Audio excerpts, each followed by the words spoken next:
तुम्हीच का फार सज्जन ते धुतल्या तांदळासारखे स्वच्छ.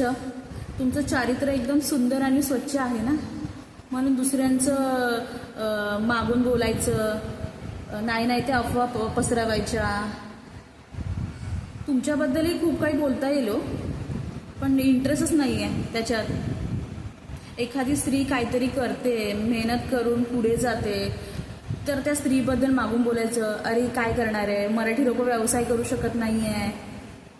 अशा हजारो स्त्रिया आहेत ज्या तुमच्यासारख्या लोकांमुळे स्वतःचं काहीतरी करण्यासाठी बाहेर पडू शकत नाही आहेत, की लोक काय बोलतील, आमच्या घरातले काय बोलतील याच्यावरती. बघा मेसेज कळला तर, नाहीतर पसरवा जे पसरवायचं आहे ते. काही फरक पडत नाही आहे. याच्यातून तुम्ही तुमची लायकी सिद्ध करताय.